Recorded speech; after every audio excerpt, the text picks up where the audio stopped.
Howdy everyone, welcome back to the channel.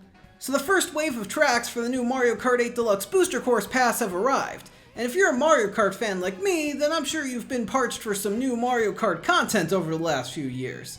And I've gotta say, these retro tracks have really delivered in my opinion, and at least for me have breathed a second wind into this game that I'm happy to see it get. So with all that being said, of course we're gonna have to rank these 8 tracks from worst to best now, in my opinion at least. So with that, let's go! Starting things off at the bottom spot at number 8, we have Toad's Circuit from the 3DS iteration of the series Mario Kart 7. And it's pretty much just your basic Mario Kart circuit track, only there are a bunch of giant inflatable Toad balloons hovering around, constantly watching us, which is as adorable as it probably is concerning. It's a perfectly fine track that has a fun little introduction to paragliding, and since Mario Kart 7 was the game that introduced that mechanic to the series, it's kinda cool. But overall, Toad's Circuit doesn't do anything necessarily interesting or unique to make it stand out amongst these 8 tracks. Coming in at number 7, we have Sky Garden, which originally appeared in Mario Kart Super Circuit on the Game Boy Advance. Now, I've actually been a big fan of what Mario Kart 8 has done with the previous GBA courses it's brought back, since the original versions of tracks that were brought back like Cheese Land and Ribbon Road were pretty simple in Super Circuit. When they were brought to Mario Kart 8, they were expanded upon so much that the tracks might as well have been brand spanking new.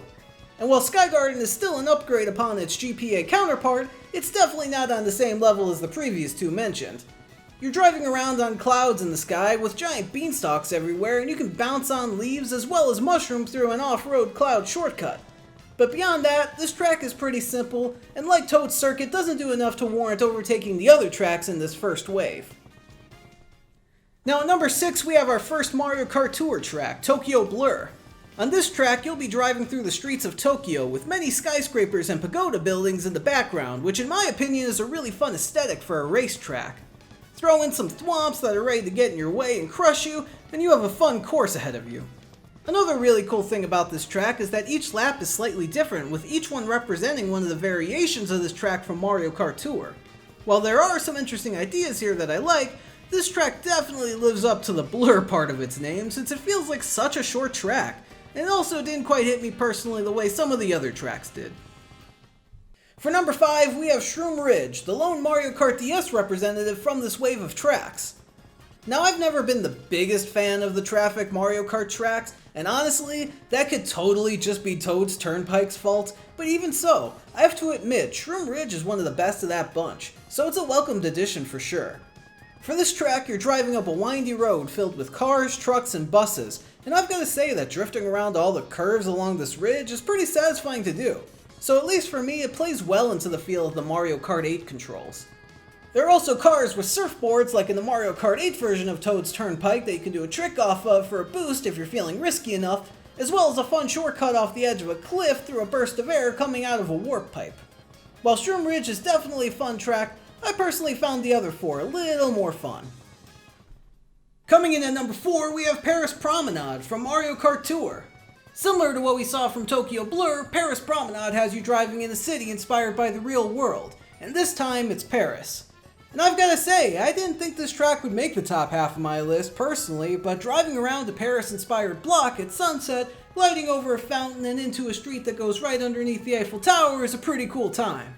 Throw in a great soundtrack for a Paris-themed track, as well as a giant piranha plant, and you have successfully made a Mario Kart and Paris-themed crossover work. One other cool thing about this track that is similar to what we saw in Tokyo Blur is that the final lap on this track sends us down a different path, and actually has us going down the track in reverse to finish things off, which is a pretty cool thing as well. At number 3, we have Choco Mountain from Mario Kart 64. Now, I have a lot of nostalgia for Mario Kart 64, and especially Choco Mountain, since it honestly just makes me think of waking up as a kid on a Saturday morning, eating some Cocoa Puffs, and playing Mario Kart 64. So obviously I'm a little biased here, but Choco Mountain is also probably the most improved track visually upon the original that we've seen so far. In this version, we get a fun glider section over a broken bridge, as well as a cave filled with bats and diamonds that are being mined. It all comes together with a giant winding ridge with giant boulders falling down onto it. Nostalgia, a great set of aesthetic improvements, as well as a fun track to drive on all lead to Choco Mountain being a top 3 track for me. Coming in at the runner-up spot at number 2, we have Coconut Mall. I mean, what's there to say about Coconut Mall that hasn't been said already? It's a classic Mario Kart track that I'm glad to see come to Mario Kart 8. As you would expect, you drive through a mall, riding up escalators, driving through and probably destroying a store, as well as doing tricks off railings, as well as over fountains, all combining to create one of the cooler themes for a Mario Kart track out there. A couple cool improvements I noticed in this version too is the mural on the side of the wall, which reminded me of the 2D sections from Mario Odyssey, and also there are no longer moving cars at the end of the track, and instead there are just parked cars with Shy Guys hanging out in them, eliminating a headache that used to be there, at least for me. Coconut Mall is an awesome track, and I thought for sure it'd be my number one, but there was one track I had a little more fun with. And at the top spot we have Ninja Hideaway. First off, I love the theme of this track, with the cherry blossom leaves falling all around the track, as well as the giant pagoda structures that have nods to Wario. There are so many ways to navigate this track too that make driving on it super fun. You can go through the bottom floor, where there will be a falling ceiling trap with shurikens sticking out of it, or you can go up to the top floor and drive on top of those ceiling traps. You can glide up the air from a giant piece of bamboo and drive along the rafters of a building, or navigate through the underground waterway with both paths leading to a section where you'll need to drift on the rooftops. Maybe it's just because I had never raced on this track before, but I just had so much fun with this one, and I feel like it really deserves the top spot on this list. Anyways, those are just my rankings of the first wave of DLC tracks. Comment down below on how you'd rank them.